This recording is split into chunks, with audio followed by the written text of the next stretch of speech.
আসসালামু আলাইকুম beautiful people, কেমন আছেন সবাই? তো welcome to my new blog. তো আজকে আমি আমার মিঠু পাখি নিয়ে মিঠু পাখির জন্য কী আনছি, নতুন একটা খাঁচা আনছি, তা নিয়ে আলোচনা করব বা দেখাবো আমি মিঠু পাখিকে কোথা থেকে কোথায় শিফট করতেছি। তো আপনারা জানেন যে আমার একটা ট্যাম পাখি, মানে পোষ মানা একটা পাখি আছে, লাভ বার্ড, যেটাকে আমি হ্যান্ড ফিট করে ছোটোবেলা থেকে লালন পালন করতেছি। তো এটা আমার সম্পূর্ণ ফ্রি ফ্লাইং ট্যাম একটা পাখি।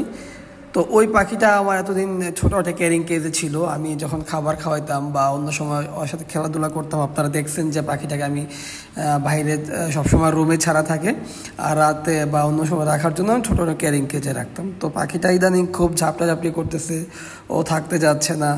তো ওর জন্য একটা মোটামুটি বড় না, একটু বড় খাঁচা একটা আনছি। তো লোকাল একটা খাঁচা আনলাম। তো খাঁচাটাকে আমি আসলে সেট আপ করতেছি।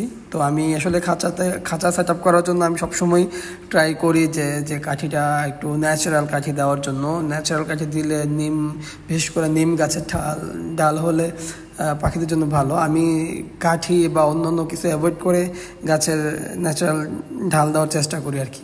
তো আমার কাছে কিছু আছে, আমি ট্রাই করতেছি কোনটা দেওয়া যায়। তো আমি খাঁচাটা আনছি, তো ওইখানে আমি ট্রের ভিতরে আমি কাগজ বিছিয়ে দিয়েছি। কিন্তু কাগজ দিলে হয় কি, এই ট্রেটা পরে ক্লিন করতে সুবিধা হয়। তো আমি এই যে আমার খাঁচাটা মোটামুটি সেট আপ করা শেষ, এই দেখেন।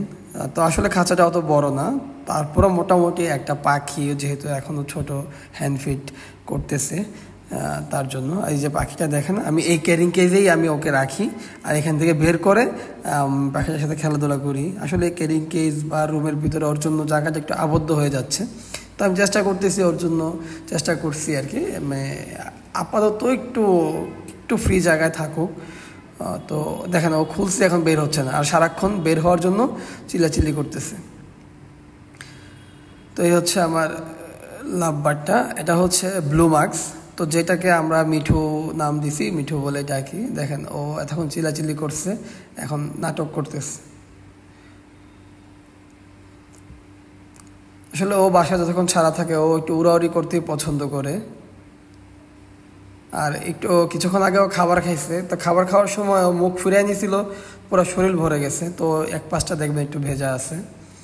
তো ও আমার বাসায় যখনই ছাড়া পায়, ও আমার এই ফুলের টপ, তারপর হচ্ছে ড্রেসিং টেবিল, এটা সেটা খাটের উপর, সারাক্ষণ এই জায়গায় ওই জায়গায় টিভির উপর ওইখানেই উড়াউড়ি করতে থাকে।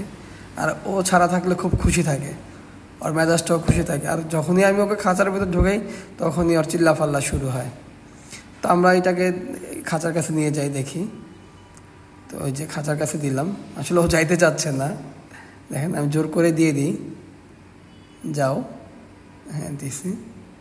আসলে যেহেতু ওকে আমরা হ্যান্ড ফিট করাচ্ছি, তো পাশাপাশি ওকে সেলফ ফিট করানোর জন্য কিছু সিড মিক্স আমরা দিয়ে রাখবো, যাতে ওর আস্তে আস্তে যখন ক্ষুধা লাগবে, কিছু সিড মিক্স দু একটা খেয়ে আস্তে আস্তে যেন ও সেলফ ফিটের অভ্যাসটা বা সেলফ ফিটে চলে আসে আর কি। তো আমরা হ্যান্ড ফিট করতেছি মোটামুটি অনেক দিন যাবৎ। তো পাখিটাকে আমি যখন আনছিলাম, ওর গায়ে ফুল পশমও ছিল না। এই যে আমি ওর জন্য সিড মিক্স নিয়ে আসছি, তো ওইটা আমরা দেখি।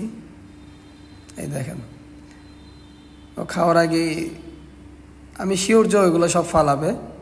তো এটাকে আমি ঠিক করে দিচ্ছি। আচ্ছা, আমি যখন এটাকে আনছি, ওর বয়স ছিল 18 দিন, ওর সম্পূর্ণ পশম গজায় নেই। তো এখন মাশাল্লাহ পাখিটা এখন আমার ফ্রি ফ্লাইং টাইম, সম্পূর্ণ ফ্লাই করতে পারে। এই আর কি, দেখেন পাখিটা খাবার খাচ্ছে, আসলে খাচ্ছে না, একটু মুখে নিয়ে করতেছে। তো আমরা এই বারান্দাটাকে আমরা এখানে সেট আপ করে দেবো। তো আমার মিঠু পাখির খাঁচাটা কেমন লাগলো আমাকে কমেন্টসে জানাবেন। ভালো থাকবেন, টাটা, আসসালামু আলাইকুম।